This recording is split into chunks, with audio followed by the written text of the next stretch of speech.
ঈদ আসতেছে, জোয়ান মাইয়া ঈদের যে জামা কাপড় কিনবো সেইটুকু সামর্থ্য নাই, শাড়ি কিনা দেবো সেই সামর্থ্য নাই। গরিব মানুষ কী করবো, মা বাবা না থাকলে যে কত কষ্ট। তার মধ্যে বিয়ার বয়স হয়ে গেছে, বিয়া হচ্ছে না, যারাই বিয়া করতে আসে যৌতুক চায়। এখন গরিব মানুষ খাইতে পারি না, যৌতুক কীভাবে দেবো? টাকা ছাড়া যদি কোনো বুড়া মানুষ। দর্শক, আপনাদের প্রীতীয় শুভেচ্ছা জানিয়ে শুরু করছি আমাদের আজকের প্রতিবেদন। তো দর্শক, দেখতেই পাচ্ছেন আমাদের সামনে এক আপু দাঁড়িয়ে আছে। আমরা তার গল্পটা শুনবো, জানবো আপু কেন আমাদের ইউটিউব মাঝে আসলেন, তিনি কি বলতে চান। আপু আসসালামু আলাইকুম, ওয়ালাইকুম আসসালাম। কেমন আছেন? তো আলহামদুলিল্লাহ আছে কোনো রকম। আপুর নাম কি আপনার? নাম জান্নাতি। খুব সুন্দর নাম। জান্নাত আপুর বয়স কত? বয়স 18। 18। বিয়ে শাদী করছেন? না, বিয়ে শাদী হয় নাই। এখনো করেন নাই? ইউটিউবে কি মনে করে আসলেন? মনে করে আইসি, অনেক কষ্ট নিয়ে আইসি মনে।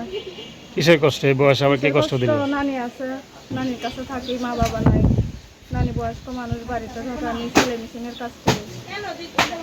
আচ্ছা, মাদ্রাসায় পড়ছিলাম, কোরআন পড়ছি, কোরআন খতম দিছি, নামাজও পড়ি ইনশাল্লাহ। নামাজ পড়েন? রোজা আছেন নাকি? রোজা আছে। সব করে রাখছেন? রাখছি। আচ্ছা, তো ইউটিউবে আসেন কি সহযোগিতার জন্য না বিয়ে শাদীর জন্য? বা অনেকে সহযোগিতা করবো, সহযোগিতা করার জন্য কিসের জন্য আসবো? আমি বিয়ে শাদী করতে চাই, ভালো একটা মনের মানুষ চাই, কারণ আমিও কাজ করি, আমি সেলাই মেশিনের কাজ করি। আচ্ছা, এমন একটা মনের মানুষ পাইলে বিয়ে শাদী করবো। তো আপনি তো যে পরিস্থিতি আপনাদের মানে পরিবারের ব্যাকগ্রাউন্ড এত খারাপ যে স্বামী যদি কোনো কিছু দাবি করে টাকা পয়সা দিতে পারবেন না? পারবেন? কিভাবে দেবো? আমরাই তো খাইতে পারি না। যে আমার ভালোবাসে সারা বিয়ে করবো, যৌতুক সারা এরকম মানুষ পেলে বিয়ে সাথে করবো।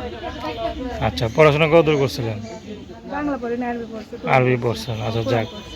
তো নামাজ কালাম সবসময় পড়েন তো না? পড়ি ইনশাল্লাহ। আচ্ছা, তো এখন মনে করেন এই যে ইউটিউবে আসছেন, অনেকে তো ফোন টোন দিবে, ঠিক না? অনেকে হয়তো ফাইজলামি করবে, বা অনেকে সিরিয়াসলি আপনাকে দেখাগুলো বিয়ে সাথে করতে চাইবে। তো আপনার কেমন ছেলে পছন্দ আর কি? সে যেমনই হোক, সে আমার পাশে থাকবো, দায়িত্ব নিব, ওইরকম মানুষ পাইলে বিয়ে শাদী করবো, যে সারা জীবন পাশে থাকবো। আপনার বাবা মা নাই বললেন না? না, বাবা মা নাই। বাবা মা কোথায়? বাবা মা নাই, ছোটবেলায় ফেলা হয়ে গেছে। এখন কোথায়, এখন কিভাবে বলবো? নানির কাছেই থাকি ছোট থেকে, নানি পাইলে লাইলে মানুষ করছে। বাবা মার কথা কখনো মনে পড়ে না?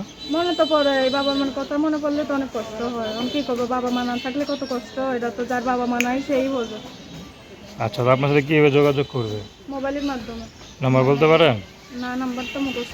তো দর্শক, আপনারা জান্নাতি আপুর কথা শুনলেন। তো তার নাম্বারটা হচ্ছে 0133538070। আমি নাম্বারটা আবারও বলছি, 0133538070। তো দর্শক, প্রেম ভালোবাসা সাহায্য সহযোগিতা বিয়ে শাদী করা একান্ত আপনাদের ব্যক্তিগত ব্যাপার।